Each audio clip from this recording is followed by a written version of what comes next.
Alright, what's up people, how are you doing? I found this video, I don't know when, I don't know what made me save this video to do a react later.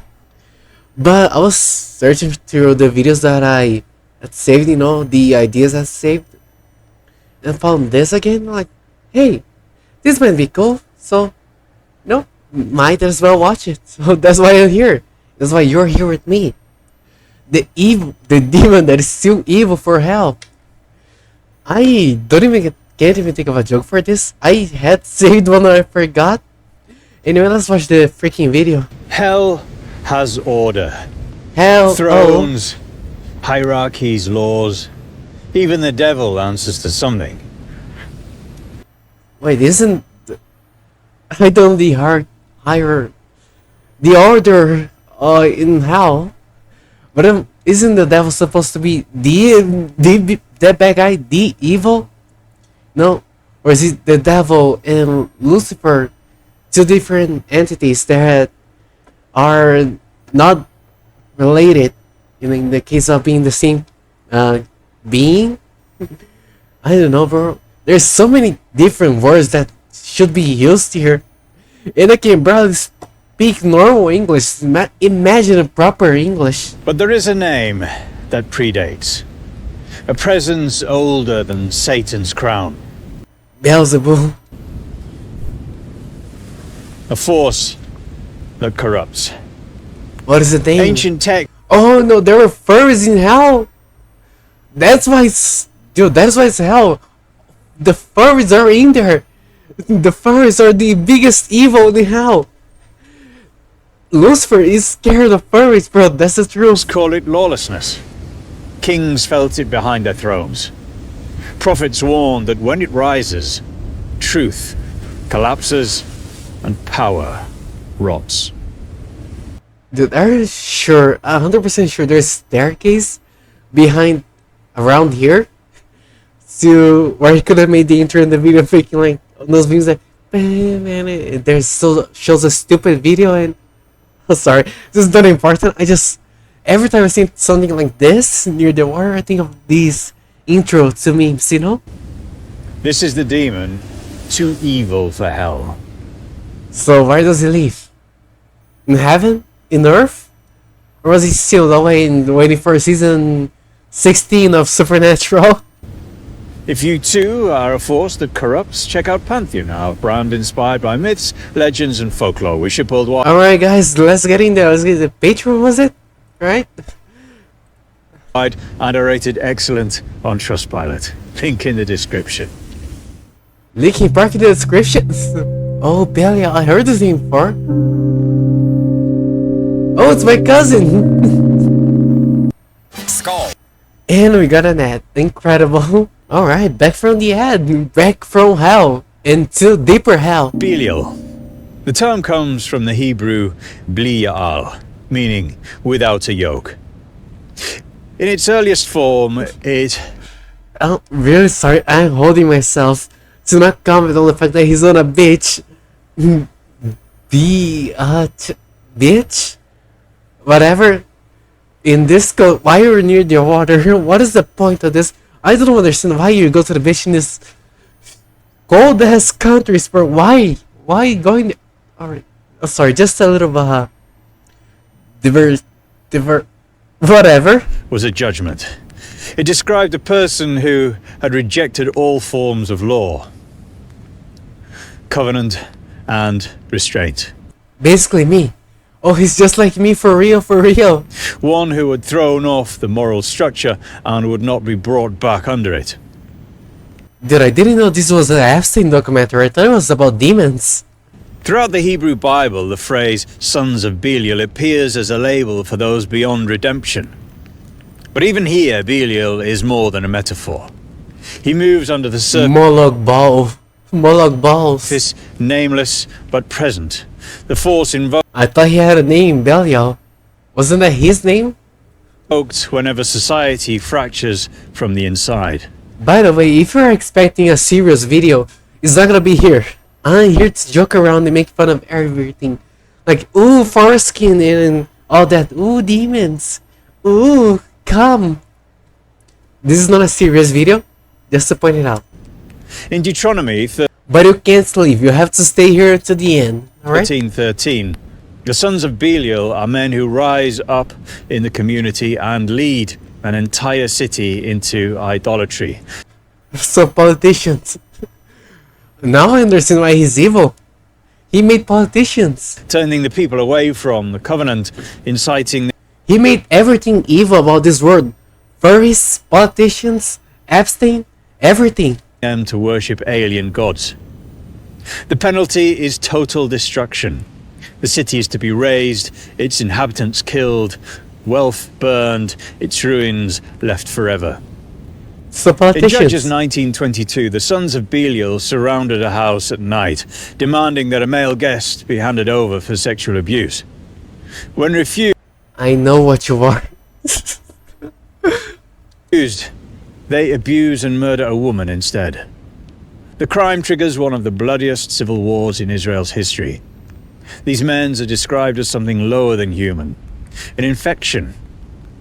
In Samuel furry. 2:12, the sons of the high priest Eli are called sons of Belial. They steal from the sacrificial offerings, sleep with the women who serve at the tabernacle, and show contempt for sacred rituals. What is a tabernacle? Dude, I don't know. My English seems to be worse today. Tabernacle. These acts directly provoke the downfall of Eli's house and the collapse of Oh, it's me! Look, it's me, guys!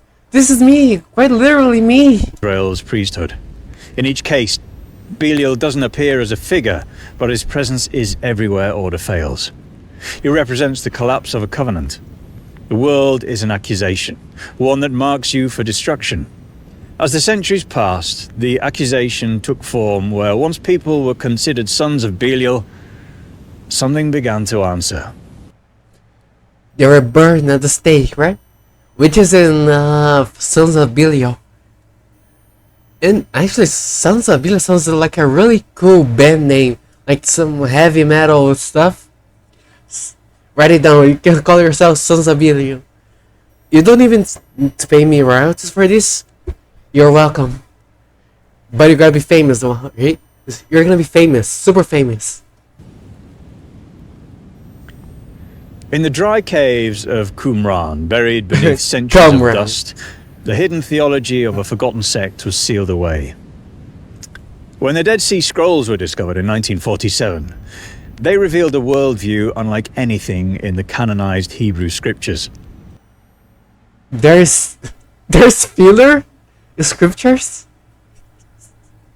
Damn, bro, we can't never escape filler, huh? Dude, it's... Okay, I'm not even gonna make a joke about One Piece or Naruto. I'm just gonna let the video roll. These were the writings from a people on the margins, convinced that the world had been overtaken by corruption and that the end Damn, Wordle was good back then. Even people from the margins could write. The people my age can't read properly. Damn. was near. The authors, likely members of the Essenes, a strict apocalyptical sect that withdrew from mainstream Jewish society, believed in a universe divided between two absolute forces, the Prince of Light and the Angel of Darkness. They were ruling intelligences, commanders, and for the Angel of Darkness they gave a name, Belial. In these scrolls, Belial has become a sovereign, a being with authority, a throne, and a clearly defined role in the fate of the world. Yeah, the all evil, the creator of furries and politicians and Epstein. The most detailed of these visions Aura, absolute aura. This is badass. Wait, are those tits? Damn, is found in the War Scroll, which lays out a future milkers. apocalyptic conflict between the Sons of Light and the Sons of Okay. Smash. Hard smash. Darkness. It's a war manual, complete with formations, trumpets, banners, and phases of battle. And we got a furry head? No! At the head of the Sons of Darkness stands Belial, commanding both human armies and a vast host of evil spirits. These include lying prophets, corrupt rulers, traitors within the covenant. Politicians, I said it. He created politicians. You think I'm joking? No, he created politicians. This guy's my uncle. I know what he did. I know what he is. all under his direct control. He's order corrupted. His kingdom mirrors that of righteousness, but its purpose is inversion, deception, and collapse. Or here he is. This guy's a politician. Other scrolls go further.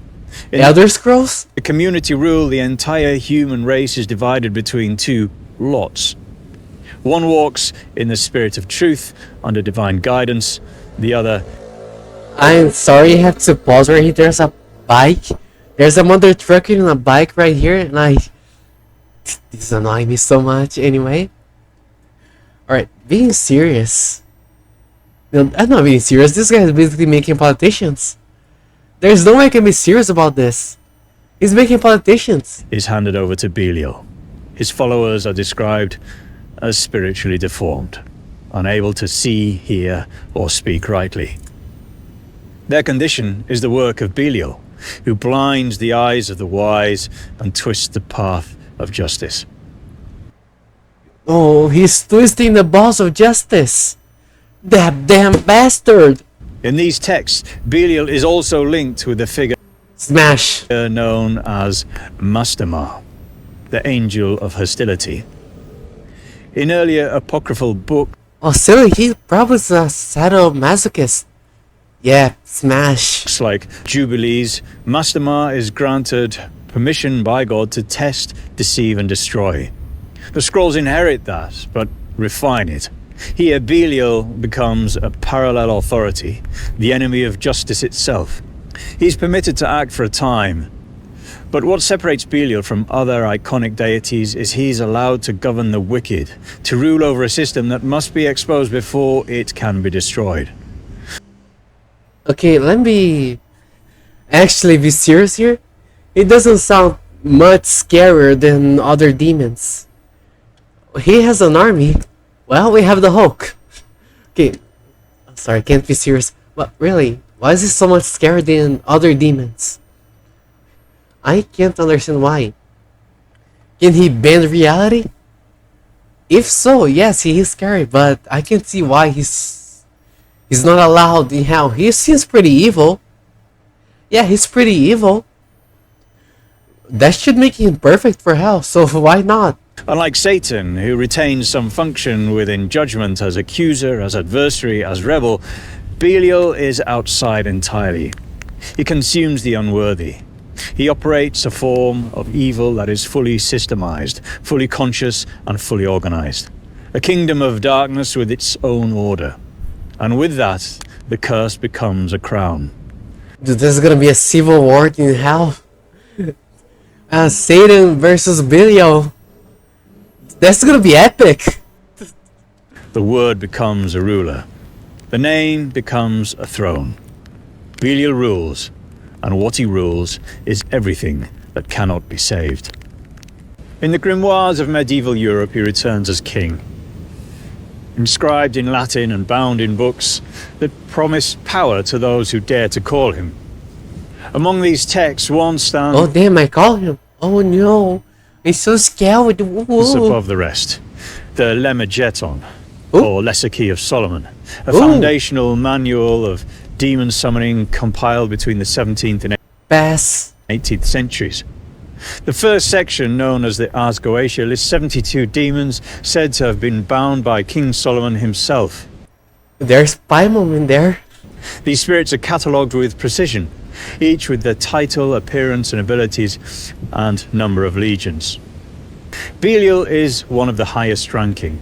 He's named as a mighty and powerful king, created immediately after Lucifer. He commands 80 legions of demons. Ooh. The damn. grimoires describe him as appearing with the Smash. grace and stature of a ruler. He comes as a crowned figure, regal and composed, with the calm presence of one who expects to be obeyed. Smash. Fanboy demon? Smash. Some sources say he rides upon a chariot of fire, before others describe him seated, speaking with clear and commanding voice. He arrives Aura. as power made visible. But this power doesn't come cheaply. The Goetia warns that Belial will only speak the truth or remain loyal if offered a proper sacrifice, a gift, a promise, or an offering of blood. Hey, you! Yes, you! You're my sacrifice. Without it, he deceives, manipulates, and destroys. He grants titles, favors, and positions of power. He's said to elevate individuals to dignities, reconcile enemies, and redistribute influence across courts and kingdoms. His power is transactional. He gives because he can, not because he must. Among the hierarchy of hell, I don't know, that sounded scary. He gives because he can, not because he must. That is somehow scary, bro. Honestly. Epic. he is placed alongside other great rulers, Asmodeus, Beelzebub, Paimon. But Belial's Paimon. rule is different. His authority isn't based on obedience to Satan or Lucifer. His position is his own. He is the throne. Summoners fear him for So we have to sit on him. Hell yeah! this reason. They call upon him for influence, but treated him with suspicion. He was known to lie, known to corrupt, known to turn rituals back to their casters. Unless compelled, Okay, I'm back to being a politician. Alright. Cool, I guess. I prefer the femboy throne demon though. by specific ceremonial protections, Belial would act according to his will, and his will was rarely aligned with those who summoned him. In the Goetia, there are demons who teach philosophy. Others reveal treasure, command weather, or offer secret knowledge. Belial offers something else. Authority without Bussy. The femboy Bussy. allegiance. He rules without chains. He ascends without loyalty. He gives power, but never gives it away. In these texts, the ancient accusation has become a king. The angel of hostility has become a patron of dominance. The force of lawlessness now speaks in legal terms, binding contracts, Kinda damn pass. negotiated offerings, signed pacts. Belial is negotiated with. In the ancient world, demons brought storms, sickness, temptation, but Belial's power runs through governance. His territory is I said he was a politician, but I think I was joking. No. An actual politician. systems. He appoints, he rules, and what he rules is corrupt authority. Across centuries of demonology and esoteric theology, Belial emerges again and again as a force behind regimes that rot from within. In political grimoires and later occult Nice chin. Smash. interpretation, he is named as the patron Hard of smash. tyrants, false priests, puppet kings, and the machinery that sustains them. Belial twists power. He bends thrones into altars to himself. His name becomes shorthand for manipulation through office. Medieval texts associate him with false prophets who spoke in the name of God but answered only to personal gain. You know what I'm about to say, right? I said this many times before. You know what he is. We all know where he's coming from. He was seen behind inquisitions that justified cruelty, rulers who turned laws into weapons, and institutions that fed on fear and control. This culminates in an interpretation of 2 Thessalonians 2, where the Apostle Paul warns of a figure called the man of sin or the son of perdition, one who seats Son of politician. himself in the temple of God, claiming divinity, though the text never names him. Some early demonologists and later occultists identified this figure with Belial, viewing him as a prototype of the Antichrist. I don't know. Smash. Yeah, smash. It wasn't I just wonder what that tongue does. what he destroyed, it was how. Through systems that appeared legitimate, through temples, palaces, and courts, through titles, rituals, and laws. Wherever power exists without virtue, wherever authority serves no truth but its own survival, Belial is enthroned. Some demons fell. Belial never did. There are angels who rebel, are cast down, are punished for disobedience. Even Satan remains tethered to a role. Is he mentioning Satan and Lucifer as the same entity? Because I really don't know about this. I really don't know the full story, so I can't say for sure if they are the same beings, you know? Adversary, tester, accuser. He is part of the celestial order, even if he acts as a shadow. But Belial doesn't fall from grace. He emerges outside of it. There is no record of his rebellion because there was no allegiance to break, no descent because there was no height. If the divine is the architect of light, Pass. Really pass, bro. and law, I can't even understand what this is. Pass. Belial You know what, Smash? is the pre-existing nothingness that refused to be organized. You cannot fall from a building that was constructed after you were already standing in the field. The autonomy is what makes him singular. Where Satan acts with structure, even in defiance, Belial exists in opposition to structure itself. He is lawlessness that organizes. He's in his rebel phase, you know? Teenagers, you know how it is. They always, ooh, I want to be different. You can't control me. Authority without appointment, a throne without a crown above it. And things start to get fun. YouTube throws an ad at me. Incredible. By the way, pass. Bald. The reason is bald. Earlier we saw him as a general in the War Scroll and a king in the Grimoires. These are his nature. This is why the Dead Sea Scrolls describe the end of days as a collision of two totalities. This is the light attempting to finally colonize the darkness, and the darkness finally attempting to extinguish the light. In Belial, we find an alternative to existence. The nothingness. He's a rival, and unlike those who fell, Belial never had to rise. In modern occult traditions, Belial is embraced, transformed from a figure of condemnation into a symbol of liberation. In systems like Thelema, Satanism, and Luciferianism, Belial reemerges as an archetype of radical sovereignty. Thelema, the Ugly. Pass. Hard pass, damn. occult philosophy founded by Look like a pumpkin.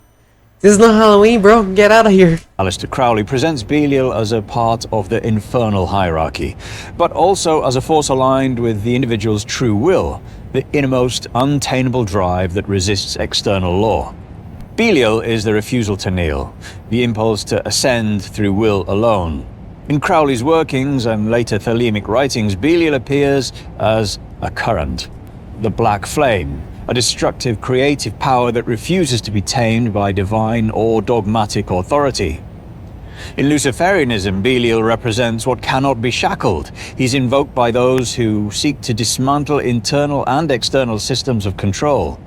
Practitioners Again, a rebel teenager. Anarchy. Okay, that's a really... I have some ideas right now. No, I'm gonna write it down. I have some ideas that I cannot share with you right now, or else the haters will sabotage it. call upon him for spiritual rebellion, self-rule, and the dissolution of inherited constraints. His invocation is philosophical. Smash. Belial is seen as the power that demands nothing and offers everything, at a price. The destruction of So he demands something. Oh, he offers... I forgot what he said. He demands something in return. illusion. Even within some current systems of Satanism, particularly theistic Satanism and anti-cosmic traditions, Belial is set apart. He is an ally of entropy, a symbol of the will to collapse all imposed order, moral, cosmic, or spiritual. To those who walk these paths, Belial is the refusal to be defined. He is what stands at the center of power without ever bowing to the structures that claim to grant it. In these traditions, Belial is liberation through destruction. Freedom You're making him sound really cool, my guy. Really freaking cool. from the system, a throne that cannot be given because it was never taken. It was always his. Christianity, like it does with many other forces, buries. It renames, absorbs, and simplifies. It takes fragmented horrors and rival powers and fools them into a single manageable adversary. By the time the doctrine is hardened, the specific terror of Belial was flattened. He became just another name on a list of demons, another face for Satan. But as we've seen, the record tells a different story. Throughout history, the sons of Belial were ungovernable, from the scrolls of the Qumran to the grimoires of the kings. Belial was never a servant of the divine order gone wrong. He was the architect of an alternative. This Oh, I don't like him. Architect? Damn, sounds annoying. distinction is what the early church could not allow to persist. Satan, even in his darkest form, is a creature of the system. He is the fallen son, the permitted adversary, the accuser who still recognizes the court's That damn system. authority. But Belial is the anti-creation. He represents the terrifying possibility that power can exist entirely outside heaven's order. To maintain a universe governed by a single hierarchy, you must collapse the enemy into a singular figure. You must turn the rival into a rebel. Belial refuses that collapse. He stands as a reminder that there is a form of power that doesn't ask for permission, a throne with no crown above it, a name with no chain behind it. The doctrines say the devil will one day be bound, but Belial was never part of that contract. And that is why, even if Satan is bound, Belial still stands. So he's the final villain. Alright, got it. The final villain has been foreshadowed since chapter 1. Really cool. We spent centuries watching the horizon for a rebellion, never realizing that the vacancy was the point. Belial isn't the one who broke the world. He's the one who moved in once it stopped working. He doesn't need to tempt you. He just needs to stay quiet while the lights go out. He isn't coming. I am. He's already finished. Freaky ass narrator. I know what you are, bro. I know what you are.